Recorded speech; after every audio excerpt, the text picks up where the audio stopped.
예수께서 다시 비유로 대답하여 가라사대 천국은 마치 자기 아들을 위하여 혼인잔치를 베푼 어떤 임금과 같으니 그 종들을 보내어 그 청한 사람들을 혼인잔치에 오라 하였더니 오기를 싫어하거늘 다시 다른 종들을 보내며 가로되 청한 사람들에게 이르기를 내가 오찬을 준비하되 나의 소와 살진 짐승을 잡고 모든 것을 갖추었으니 혼인잔치에 오소서 하라 하였더니 저희가 돌아보지도 않고 하나는 자기 밭으로 하나는 자기 상업차로 가고 그 남은 자들은 종들을 잡아 능욕하고 죽이니 임금이 노하여 군대를 보내어 그 살인한 자들을 진멸하고 그 동네를 불사르고 이에 종들에게 이르되 혼인잔치는 예비되었으나 청한 사람들은 합당치 아니하니 사거리 길에 가서 사람을 만나는 대로 혼인잔치에 청하여 오너라 한대 종들이 길에 나가 악한 자나 선한 자나 만나는 대로 모두 데려오니 혼인자리에 손이 가득한지라 임금이 손을 보러 들어올새 거기서 예복을 입지 않은 한 사람을 보고 가로되 친구여 어찌하여 예복을 입지 않고 여기 들어왔느냐 하니 저가 유구무원이오늘 임금이 사원들에게 말하되 그 수족을 결박하여 바깥 어둠에 내어 던지라 거기서 슬피 울며 이를 갈미 있으리라 하니라 청함을 받은 자는 많되 택함을 입은 자는 적으니라. 어느 나라에 존경받는 왕자의 혼인잔치가 준비가 되었습니다. 임금님은 이 종들을 보내어서 많은 사람이 오도록 초청을 했어요. 나의 소와 살찐 짐승을 잡고 모든 것을 갖추었으니 혼인잔치에 오소서.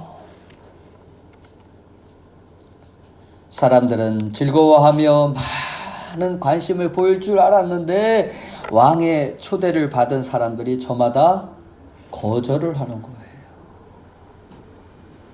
임금님은 다시 종들을 보내었는데 사람들은 돌아보지도 않고 외면합니다.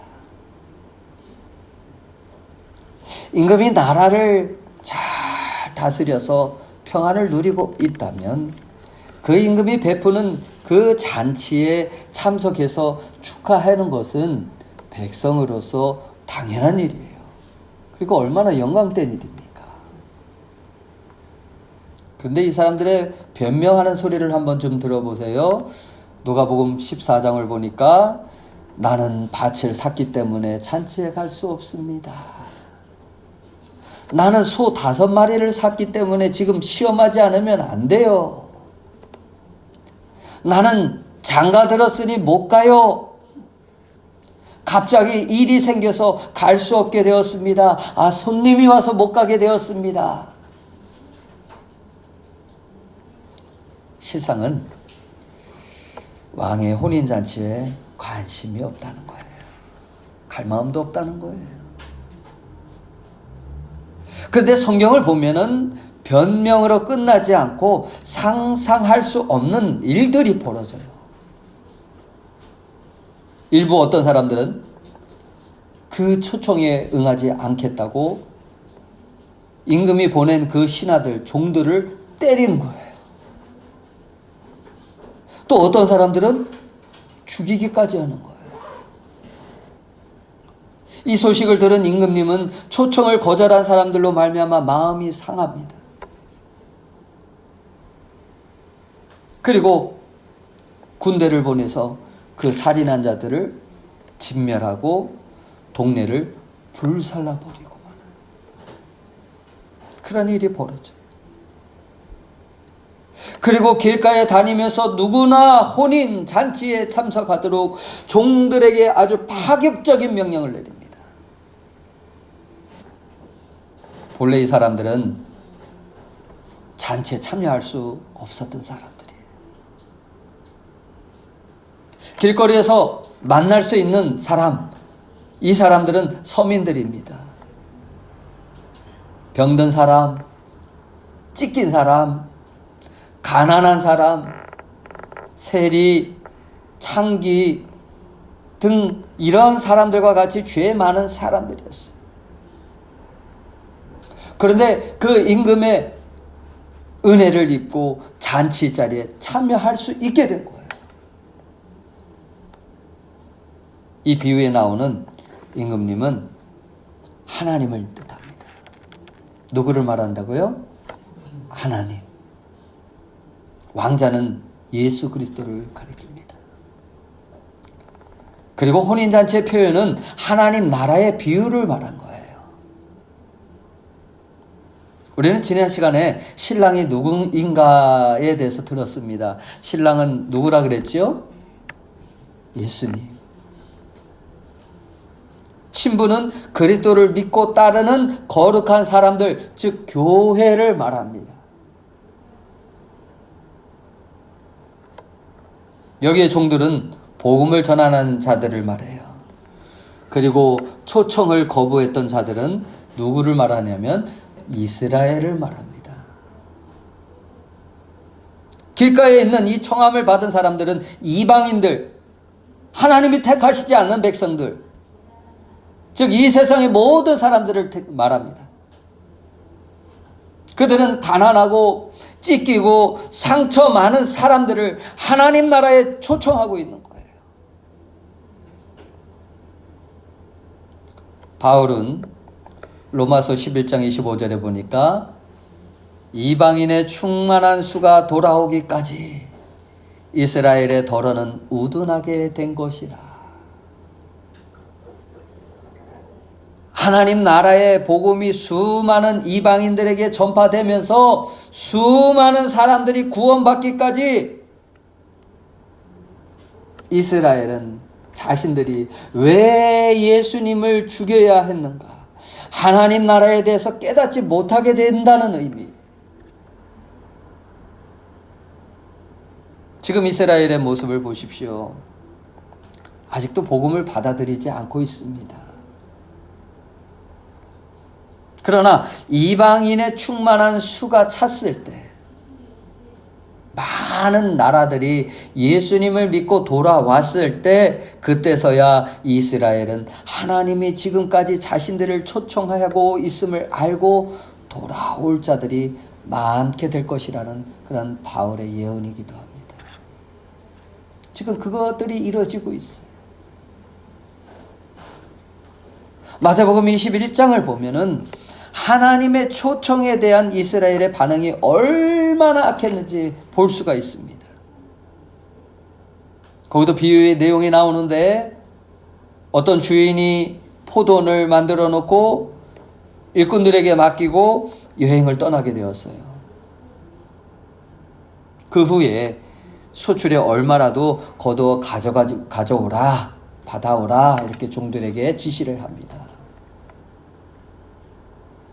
그랬더니 이 포도원 농부들이 마땅히 내놓아야 할 새는 주지 않고 주인 대신 그 보냄을 받은 종들을 잡아서 심히 때리고, 하나는 죽이고 하나는 돌로 치고. 그러나 주인은 이것까지 참으면서 계속해서 다른 종들을 보냅니다. 그럴 때마다 이들은 2번, 3번 똑같은 방법으로 행하는 거예요. 이들이 누구입니까? 구약 성경에 나오는 선지자들의 모습이에요. 하나님께로 돌아와라, 돌아와라, 회개하라.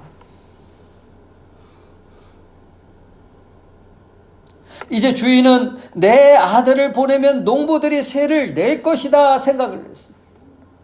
세를 낸다는 것은 하나님께 영광 돌릴 것이다, 하나님을 기뻐할 것이다, 그분에게 감사할 것이다. 그런데 그 기대와는 다르게 악한 농부들은 오히려 주인의 상속자인 그 아들을, 즉 예수님을 죽이면 유산의 전부가 자신들의 것이 될 수 있겠다 생각을 하고 그 아들을 포도원 밖으로 내어 쫓아서 죽여버려요. 성경은 말씀합니다. 마태복음 23장 37절에 보면 하나님의 마음에 대해서 잘 말씀하고 있는데, 예루살렘아 예루살렘아 선지자들을 죽이고 내게 파송된 자들을 돌로 치는 자여, 암탉이 그 새끼를 날개 아래 모음과 같이 내가 내 자녀를 모으려고 몇 번이나 그런 일들을 반복했느냐. 그러나 너희가 원하지 아니하였다. 거절을 한 거예요. 초청에 응하지 않은 거예요. 하나님은 주인이시요, 우리는 주인 것을 맡은 관리자인데, 그 주인 것을 주인에게 돌려드리는 것이 아니라 주인에게 돌려주지 않고 오히려 내 것으로 만들려고 해요. 나를 영화롭게 하려고 하고 감사하지도 않고 그 하나님을 기뻐하지도 않아요. 왜 주인에게 돌려드리는 것이 이렇게 힘든 것입니까? 사람들은 하나님의 것을 내 것이라 착각하기 때문에 그래요. 창조주를 부인하고 하나님의 소유인 것을 부인합니다. 그래서 오류를 범하는 게 뭐예요? 내 자식, 내 몸, 내 재산, 자기의 것으로 여긴다는 거예요. 그것은 하나님이 자신에게 맡겨준 거지 자기가 본래부터 취한 것이 아니에요.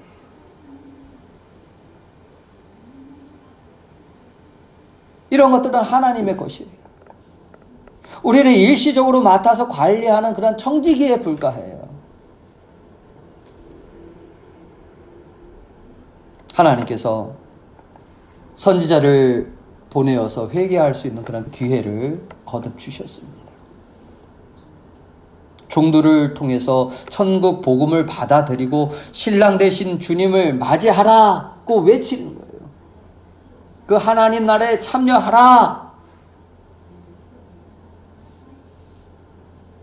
그럼에도 회개하지 않고 하나님의 초청을 거절하는 것 뭐예요? 하나님의 마지막 인내와 마지막 회개의 기회를 이 농부들은 자신들의 욕망을 이룰 수 있는 최후의 수단과 기회로 삼아버린 거예요.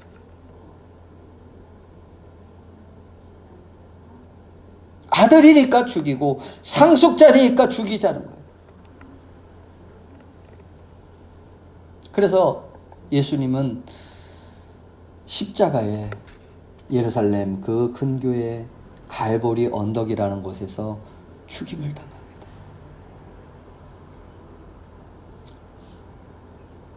주님의 초청에는 악한 사람이나 선한 사람이나 아무런 차별이 없습니다. 다 구원받기를 원하는 것, 다 하나님 나라에 참여하기를 원하는 것, 그것이 아버지의 마음입니다. 유대인이나 헬라인이나 차별이 없습니다. 처음부터 디모데전서 2장 4절에 보니까 하나님은 모든 사람이 구원을 받으며 진리를 아는 데 이르기를 원하느니라.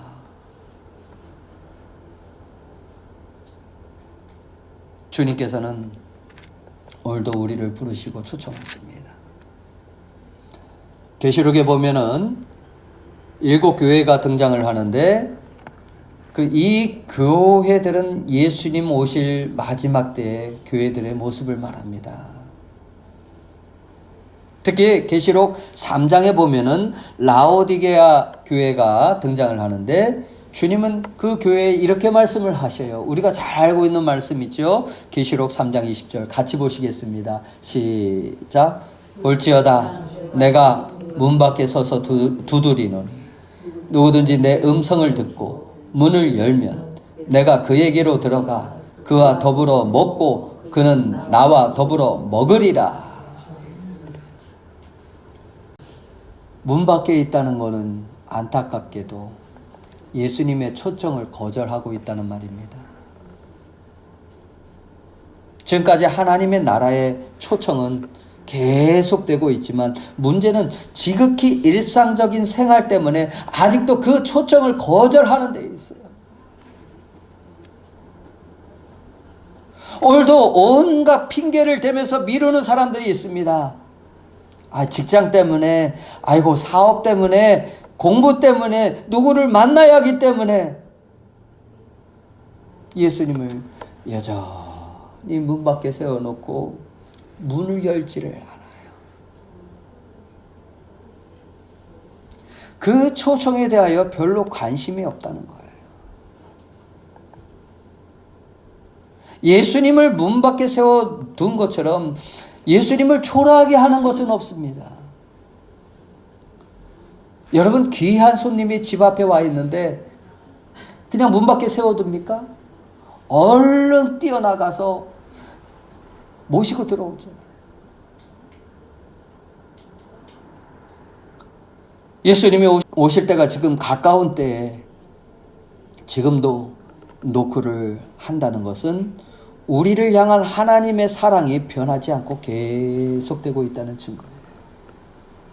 기다림과 인내가 계속되고 있다는 거예요.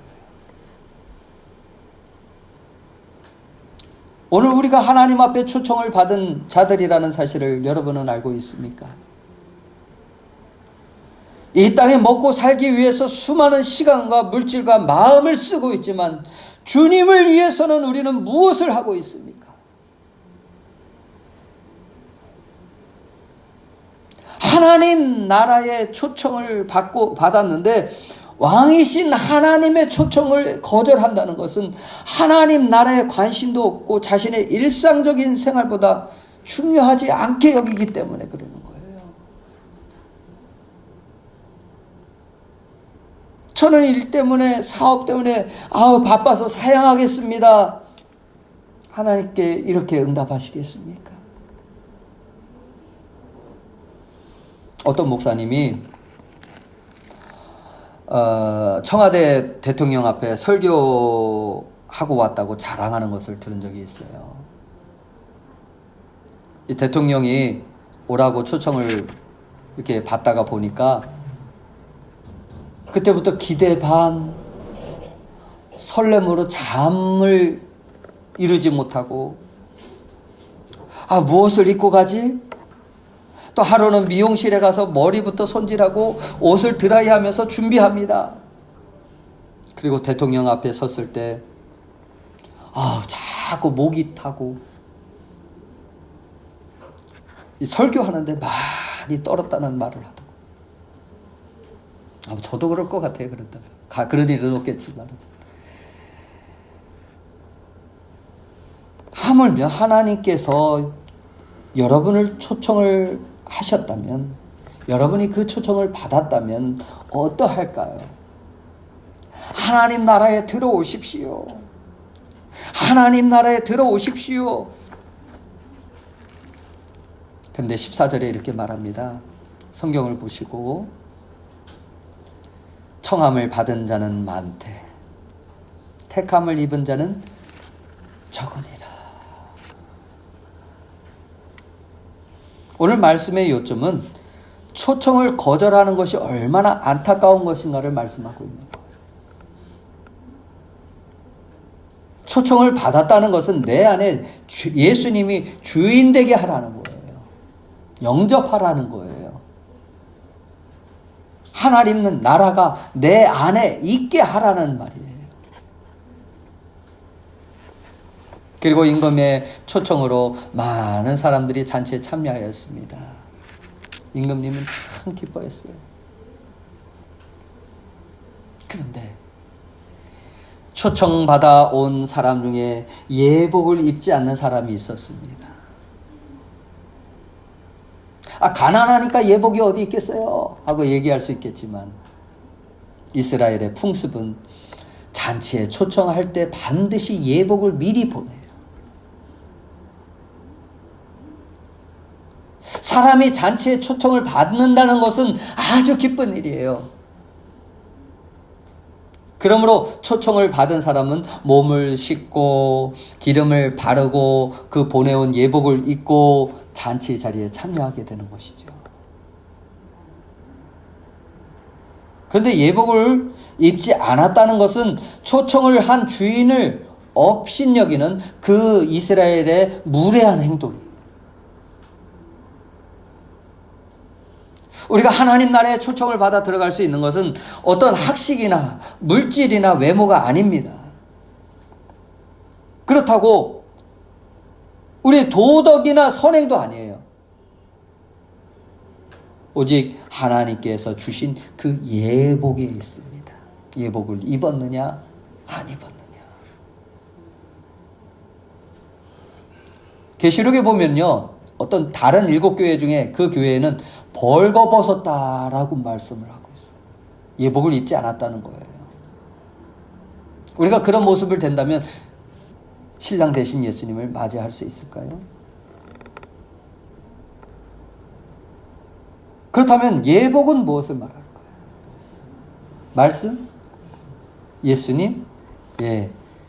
로마서 13장 14절 보니까 오직 주 예수 그리스도로 옷 입으라. 뭐로 입으라고요? 나의 행실로 옷 입으라는 것이 아니에요. 예수 그리스도의 옷을 입으라는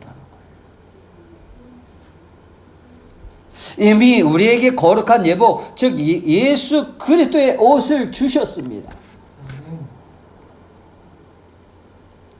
예수 그리스도는 죄와 허물로 더러워진 우리를 감싸는 그런 예복이 되어져. 우리의 죄를 씻기시는 그런 예복이 되어주시.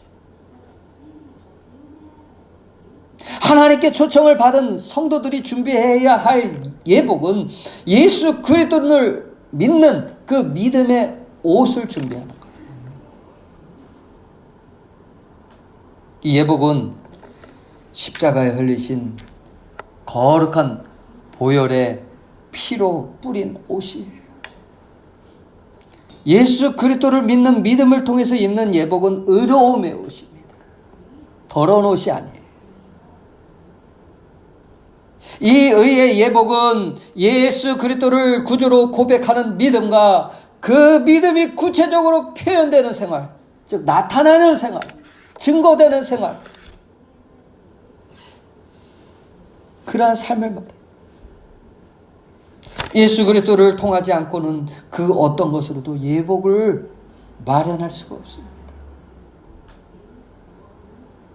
갈라디아서 3장 27절 보니까 누구든지 그리스도와 합하여 침례를 받은 자는 그리스도의 옷을 입었느니라. 그래서 침례가 중요해요. 침례가 뭐지요? 나의 옛사람은 죽고 나의 새 사람이 되어서 그리스도와 함께 살아가는 거예요. 이 예복은 예수님께서 재림하실 때 입는 것이 아니라 지금 입고 있어야 돼요. 지금 내 삶에 예수 그리스도로 말미암아 예수 믿지 않는 삶의 그 사람의 모습이 아니라 예수 믿는 자의 모습이 드러나요. 잠에서 깨어나 옷을 갈아입듯이 자신이 더러운 그 옛사람의 옷을 벗고 또 어둠의 일을 벗고 빛의 갑옷을 입고 있으라 이렇게 말씀하고 있어요.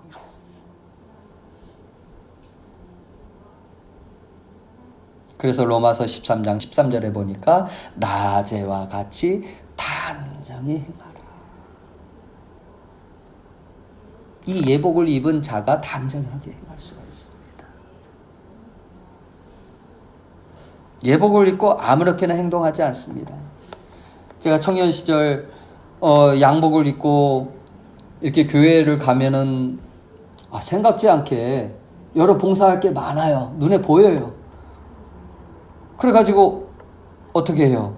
양복 입은 채로 그냥 윗도리만 벗고 교회 텃밭에 가서 그냥 또 이렇게 삽질도 하고 또 풀도 뽑고 지저분한 거 있으면 또 청소하고, 그러면 이 옷이 거기에 맞지 않는 옷이기 때문에 지저분하게 되어져요. 그래서 세탁소에 드라이를 맡길 수밖에 없습니다. 이와 마찬가지로 예복을 입은 사람은 죄 가운데 거하지 않습니다. 혹 죄로 더러워질까 봐 구겨지지 않기 위해서 항상 조심하게 되어 있습니다. 계시록 19장 8절에 보니까 이런 말씀합니다. 그에게 허락하사 빛나고 깨끗한 세마포를 입게 하셨다.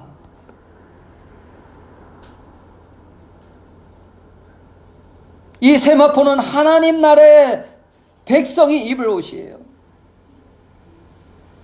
이 세마포 옷이 무엇입니까? 이 세마포 옷은 성도들의 옳은 행실이다. 계시록 19장 8절에 보니까 성도들의 옳은 행실이 무엇이라고요? 세마포 옷이다. 그리스도의 옷을 입은 자들은 참으로 삶 속에서 예수를 구주로 고백하고 그리스도가 보여주었던 그런 삶을 따라 살아가려고 해요. 그게 당연한 거예요. 죄가 들어오면 먼지가 묻으면 털어내는 것처럼 그 옷을 더럽히지 않으려고 해요. 그리스도인이라면 반드시 이 옷을 갖추어 입고 있어야 함을 말씀하고 있는 거예요. 예복을 입지 않고 온 사람에게 임금이 말합니다. 12절 보니까 친구여 어찌하여 예복을 입지 않고 여기에 들어왔느냐.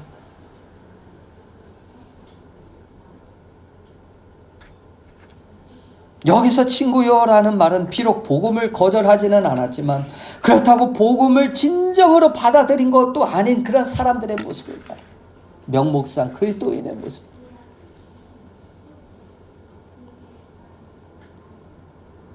왕은 어찌하여 여기 들어왔느냐고 잔치에 참여한 것에 대해서 책망하지 않아요.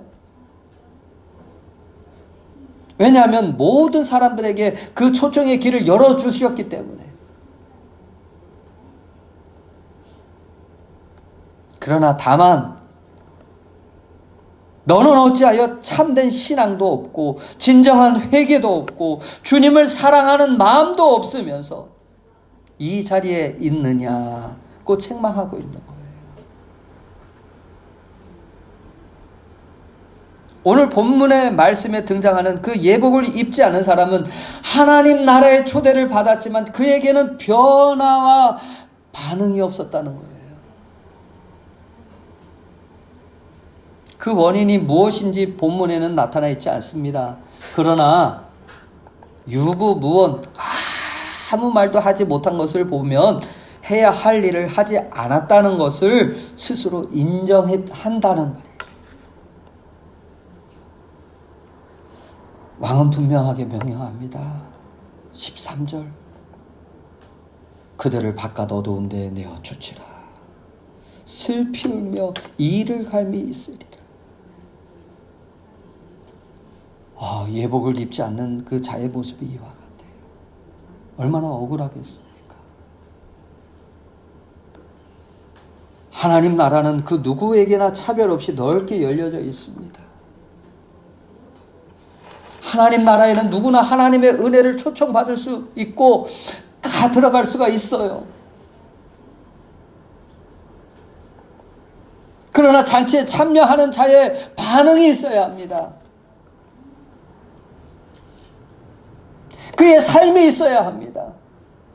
그의 마음이 있어야 돼요. 이 반응은 율법으로 강요된 그런 삶이 아니라 나를 초청해 주신 그 하나님의 은혜에 감사하며 기뻐하며 그분을 영화롭게 하는 것입니다. 하나님을 경외하는 마음이.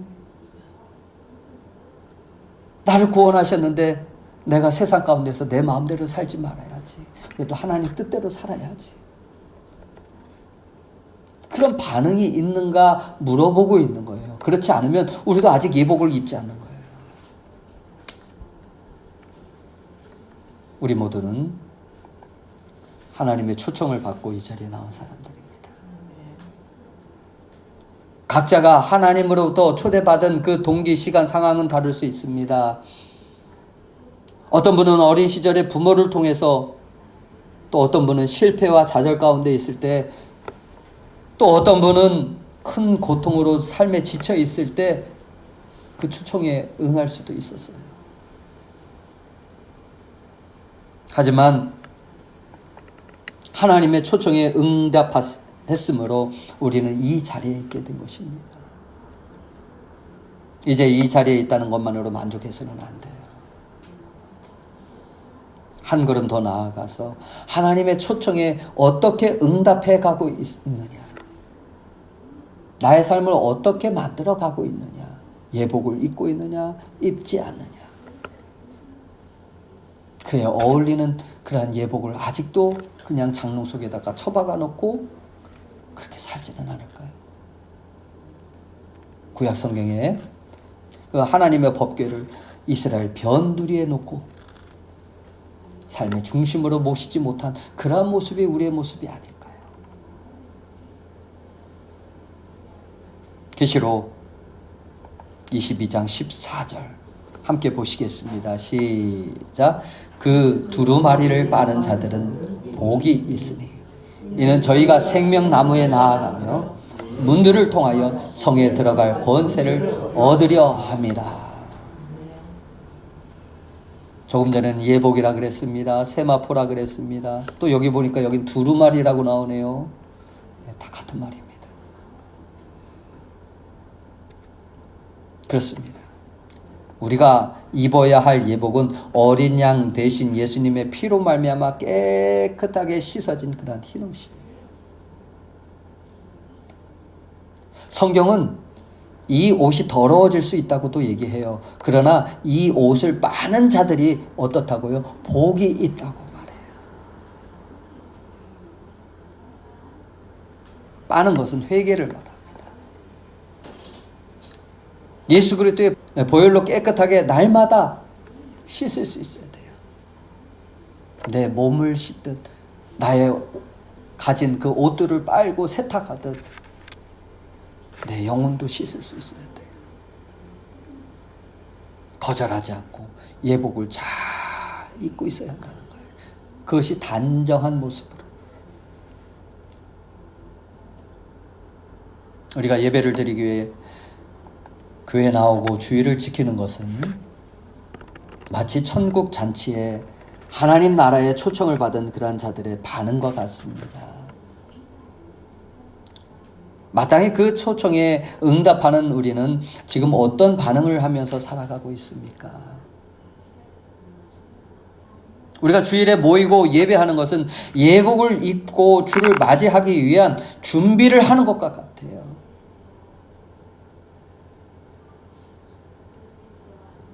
이전에 잘 준비된 생활을 하지 못했다면 다시 예복을 입고 하나님을 기쁘시게 할 수 있도록 주의를 사모하며 거룩한 모습으로 살아가겠다고 여러분 결단해 보시지 않겠습니까? 우리에게 주어진 세마포 옷을 깨끗하게 빨고 천국 잔치에 들어갈 수 있도록 여러분 결단해 보시지 않겠습니까?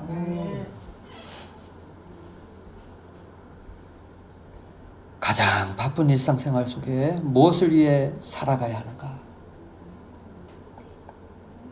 우리들에게 주어진 예복을 어떻게 해야 하는가 생각해 보실 수 있기를 바랍니다. 하늘나라의 초청을 받은 사랑하는 여러분, 신부로서 단장을 한 성도가 재림의 주를 맞이할 수가 있습니다.